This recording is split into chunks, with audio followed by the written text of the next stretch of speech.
മധു, ഈ സാന്തിയാഗോയിൽ ഒരു വെടിവയ്പുണ്ടായി 5 പേർ മരിച്ചു എന്നുള്ള വാർത്ത കൂടി വരുന്നല്ലോ, അതിന്റെ വിവരങ്ങൾ കിട്ടിയോ?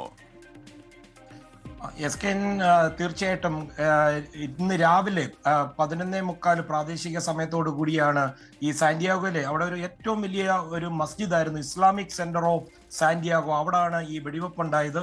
തോക്കുമായിട്ട് ഒരു 17ഉം 19ഉം വയസ്സ് പ്രായമുള്ള 2 യുവാക്കൾ ഈ പള്ളിക്ക് നേരെ വലിയ തോതിൽ വെടിയുതിർക്കുകയായിരുന്നു. ഈ വെടിയൊച്ച കേട്ട് 4 മിനിറ്റിനുള്ളിൽ തന്നെ പോലീസ് സ്ഥലത്തെത്തിയെങ്കിലും ഒരു 3 മുതിർന്ന വ്യക്തികൾ അപ്പോഴേക്കും ഈ പള്ളിയുടെ മുന്നിൽ വെടിയേറ്റ് മരിച്ചു വീണിരുന്നു. ഇപ്പോൾ ഏറ്റവും ഒടുവിൽ നമുക്ക് ലഭിക്കുന്ന റിപ്പോർട്ടുകൾ മൊത്തം 5 പേർ കൊല്ലപ്പെട്ടു എന്നാണ്. ഇതിൽ ഒരാൾ ഈ പള്ളിയിലെ സുരക്ഷാ ജീവനക്കാരനാണ്. ഈ സുരക്ഷാ ജീവനക്കാരൻ വളരെ ശക്തമായി പ്രതിരോധിച്ചത് കൊണ്ടാണ് കൂടുതൽ ആളുകളിലേക്ക് ആക്രമണം എത്താതിരുന്നതും ഒരു വലിയ ദുരന്തം ഒഴിവായതെന്നുമാണ് സാന്റിയാഗോ പോലീസ് ചീഫ് പത്രക്കാരുമായിട്ട് സംസാരിക്കുമ്പോൾ പറഞ്ഞത്.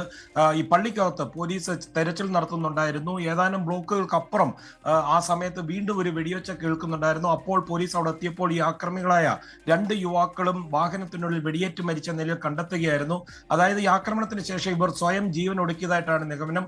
എന്താണ് ഇതിന്റെ കാരണമെന്ന് കണ്ടെത്തുവാൻ FBI ഉൾപ്പെടെയുള്ള അന്വേഷണ ഏജൻസികൾ ഊർജിതമായിട്ടുള്ള ശ്രമങ്ങൾ നടത്തിക്കൊണ്ടിരിക്കുകയാണ്. ഈ ആക്രമികൾ സഞ്ചരിച്ച വാഹനത്തിൽ നിന്ന് ഇസ്ലാം വിരുദ്ധമായ കുറിപ്പുകൾ അന്വേഷണ സംഘം കണ്ടെത്തിയതായിട്ട് പോലീസ് സൂചന നൽകി.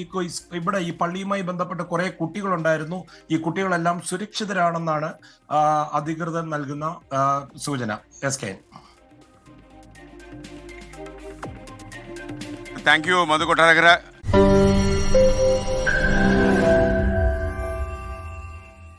ലോകത്തെവിടെയായാലും ഏത് സമയത്തും 24 വാർത്തകളും ഓഗ്മെന്റഡ് റിയാലിറ്റി പാക്കേജുകളും എക്സ്പ്ലെയിനറുകളും വിശദമായി കാണാൻ ഞങ്ങളുടെ യൂട്യൂബ് ചാനൽ നിങ്ങൾക്ക് സബ്സ്ക്രൈബ് ചെയ്യാം.